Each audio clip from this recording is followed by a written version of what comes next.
ডিম কেউ পোচ খেতে পছন্দ করেন, কেউ সেদ্ধ।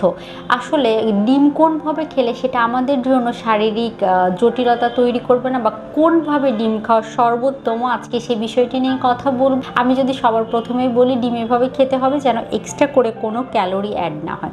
তাহলে এক্সট্রা করে ক্যালোরি কিভাবে অ্যাড হবে না? একটি ডিম যদি আস্ত সেদ্ধ করে আপনি গ্রহণ করেন, তাহলে সেটা আপনার জন্য সবথেকে ভালো। সামান্য তেল দিয়ে পানি পোচ করে, বা যখন পানি পোচ করছেন তখন সামান্য তেল মিশিয়ে দিচ্ছেন, অর্থাৎ ডিমের যে ভিটামিন এটা আছে, যখন তেল মিশিয়ে দেওয়া হয়, ভিটামিন এ আমরা জানি চর্বিতে দ্রবণীয় ভিটামিন, সেটি শরীরে গিয়ে ভালোভাবে কাজ করতে পারে যদি সামান্য পরিমাণে তেল সেখানে থাকে। ডিম কেউ পোচ খেতে পছন্দ করেন, কেউ সেদ্ধ।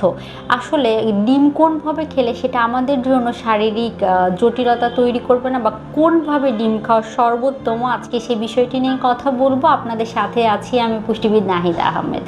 ডিম ভিটামিন B12-এর উৎস, ডিম প্রোটিনের চমৎকার উৎস, ফার্স্ট ক্লাস প্রোটিন, যেগুলো আমাদের দেহে প্রোটিনের রিকোয়ারমেন্ট পূরণ করতে সাহায্য করে। ডিম থেকে বায়োটিন, তারপরে দেখা যায় কোলিন পাওয়া যায়। এছাড়াও ডিম থেকে ভিটামিন এ, সূর্যের আলোতে বেড়ে ওঠা হাঁস মুরগির ডিম থেকে ভিটামিন ডি পাওয়া যায়। বিভিন্ন পুষ্টি উপাদানের খুব চমৎকার উৎস ডিম, আমরা জানি। আয়রনও কিন্তু ডিম থেকে পাওয়া যায়। কিন্তু কথা হচ্ছে ডিম কিভাবে খাবো, এই বিষয়টি নিয়ে আমার অনেক দর্শক শ্রোতা কমেন্ট করেন যে ম্যাডাম ডিম কিভাবে খাবো, বা আমার অনেক পেশেন্ট আমার কাছে আসলে জানতে চান ম্যাডাম ডিম কিভাবে খাবো। আমি যদি সবার প্রথমেই বলি, ডিম এভাবে খেতে হবে যেন এক্সট্রা করে কোনো ক্যালোরি অ্যাড না হয়। তাহলে এক্সট্রা করে ক্যালোরি কিভাবে অ্যাড হবে না? একটি ডিম যদি আস্ত সেদ্ধ করে আপনি গ্রহণ করেন, তাহলে সেটা আপনার জন্য সবথেকে ভালো।